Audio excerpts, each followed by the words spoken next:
yatajenga uelewa mzuri tu hata kwa wanachama wetu na Watanzania wenzetu. Mikutano yetu kwanza, maeneo yote ambayo tayari tunakusudia kufanya mikutano, viongozi wetu wameshapeleka taarifa kuwajulisha polisi kwamba tunakusudia kama jinsi ambavyo sheria ya vyama vya siasa inavyoelekeza, ndivyo hivyo. Kwa hiyo tayari viongozi wetu wameshapeleka taarifa hizo polisi pamoja na maeneo ya viwanja huko, na kwa uzoefu kabisa hata ninyi mnafahamu kwamba katika hali ya kawaida mikutano yetu haijawahi kuwa na fujo. Ni sisi wenyewe tujianzishie fujo, haijawahi kutokea.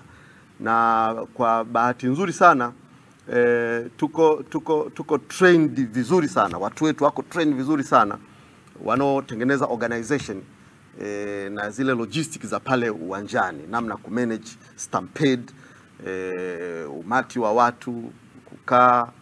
Hatujawahi sisi wenyewe fujo itokee tu. Fujo zinatokea pale ambapo mara nyingi polisi wakituchokoza, lakini sisi haijawahi kutokea. Kwa hivyo ni wahakikishie Watanzania wanachama wetu na niliambia pia na jeshi la polisi kwamba hii mikutano kama ambavyo mikutano mingine tunafanyaga itakuwa ni mikutano ya amani. Tuna ujumbe very serious kwa Watanzania ambao tunataka watu wote wasikie, hata wao polisi wausikie ujumbe tunaotaka kusema. Kwa hiyo na wao wakija wawe na utulivu, wasikilize ujumbe tunataka kusema.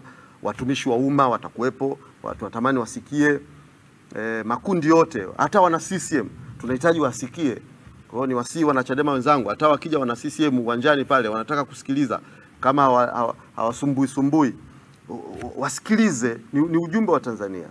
Ndio maana nimesema awamu ya kwanza mkutano hii tunataka kuelimisha, and we are serious about it. Kwa hiyo hata order of arrangement kwenye mikutano kwenye jukwaa itapangwa kwa namna ambavyo itatoa muda wa kutosha wa wazungumzaji kuzungumza kwa lengo tulilolikusudia. Ndio tunalotaka tufanikiwe, kuelimisha.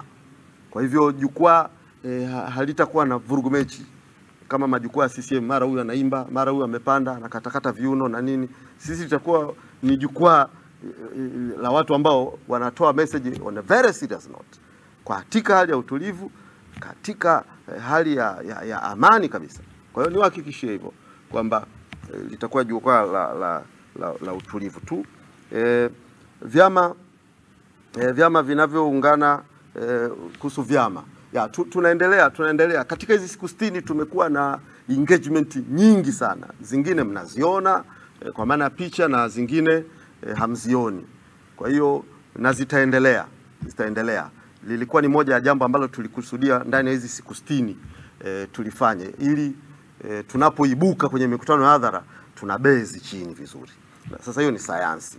Kwa hivyo kwa vyama ambavyo tutaaminiana kwamba tunatembea kwenye hii movement, basi tutawajulisha kwamba jamani, tuna muungano wa chama hiki, na sisi tunapenda kuungana.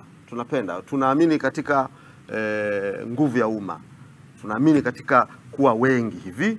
Kwa hiyo tutakapopata vyama tunavyoaminiana, vyama rafiki, basi tutawajulisha watu waone kwamba tumeungana.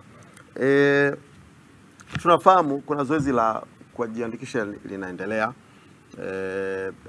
lakini jambo hili niliunganishe kwa sawasawa na majibu ambayo katibu mkuu wetu wa chama alisema jana, kwamba tume INEC ambayo ndio inasimamia zoezi hili ilituletea barua mwezi Disemba ikitutaka tutoe maoni kwenye kanuni kadhaa ambazo ilikuwa imetuletea, na tulijibu tume kwa barua ndefu sana yenye hoja za msingi kuhusiana na mabadiliko tunayotaka, ikiwemo swala la uandikishaji wa wapiga kura.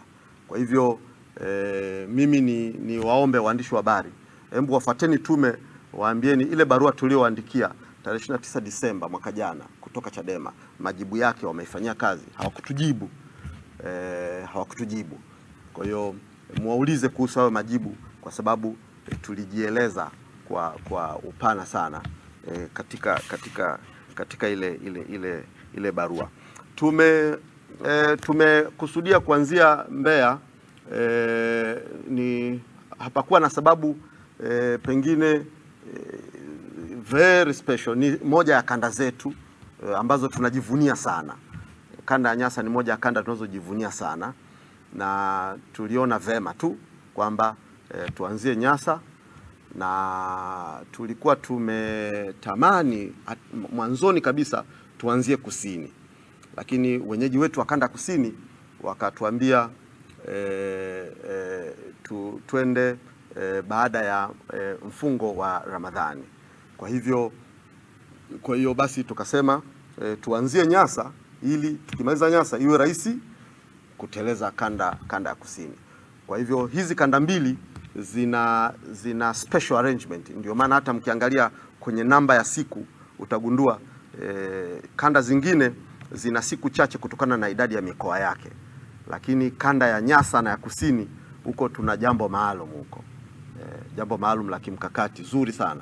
Kwa ndio maana utaona Nyasa tuna tarehe 23 mpaka tarehe 29, kama siku 6-7 hivi. Alafu kusini tuna tarehe 10. Tunaenda kuichakaza kusini, na kwa maandalizi yanayoendelea basi naamini tutafanya kazi nzuri sana ya siasa. Tuna lengo la kuleta wanachama wengi zaidi, tuna lengo la kuwarejesha hata wale ambao kuna kipindi fulani walikuwa wanachama wetu, lakini misuli yao ya kuvumilia mbilinge zile za kipindi cha Magufuli, kuna watu walikimbia, lakini sio kwamba walikuwa wabaya, ni kwa sababu tu misuli yao ya kuvumilia zile pilika za yule bwana mkubwa aliondoka.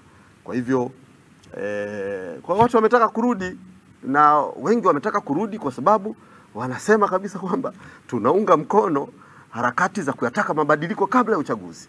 Kwa sababu kila mtu anakuambia siko tayari nipoteze muda wangu, nipoteze hela zangu, na bado watu wangu wapigwe, halafu uchaguzi wenyewe usiwe na uhakika. Aidha utaenguliwa, mawakala wako hawatakuwepo au hawatatolewa au hautatangazwa. Ni mfumo wa uchaguzi usioaminika. Kwa hiyo kuna mamia ya waliokuwa wanachama wetu wameamua kurudi, wametaka kurudi, na wanarudi kwa sababu wanasema hivi, sasa hii movement ambayo mmeianzisha, hii ndio ambayo tulikuwa tunaitaka. Kwa sababu sasa hivi ukishiriki uchaguzi, huna uhakika kabisa, kwa sababu mfumo hauaminiki. Kwa hiyo kuna mamia ya wanachadema ambao wameonyesha shauku ya kurudi kwa sababu ya position hii. No reforms, no election. Bila mabadiliko hakuna uchaguzi. Na tuielewe hivyo tu. Bila mabadiliko hakuna uchaguzi. Watu wa CCM siku hizo wamegeuka kuwa wasemaji wetu. Sisi tuna msemaji wetu mmoja tu, Brenda. Lakini ukiwasikiliza watu wa CCM, ukimsikiliza Wasira, amekuwa kama msemaji wetu. Ukimsikiliza Makala, amekuwa kama msemaji wetu. Wanatusaidia kufikisha ujumbe. Lakini sasa wakome, sasa wanaharibu hata kitu ambacho hawaelewi. Wakome. Sisi tunajua namna kuelezea hii kauli mbiu yetu. Kiswahili chake inasema hivi, bila mabadiliko hakuna uchaguzi. Sasa mzee Wasira, wewe sio msemaji wetu. Acha kutusemea kitu ambacho ukielewi. Tutakuelewesha mabadiliko yanayotakiwa. Ni vigumu sana pengine kuyakubali, lakini sauti ya watu wengi itakayopigwa kipindi hiki, masikio ya yule babu yataachia, ataelewa. Kwa hiyo mimi naamini baada ya wiki 2 kutoka Nyasa ataelewa Kiswahili chake ambacho anasema sielewi Kiswahili chake kinasemaje, ataelewa, ataanza kusema sasa. Kiswahili chake kinasema hivi, bila mabadiliko hakuna uchaguzi. Na sisi Chadema hatuweki mpira kwa pani. Hii ngoma hatukimbii. Uchaguzi tutashiriki. Lakini tutaushiriki uchaguzi huu wote tukiwa tumekubaliana mabadiliko yamefanyika. Asante sana. Kuna mtu mwingine atakuwa na swali? Tumalizie. Basi nawashukuru sana, asanteni sana.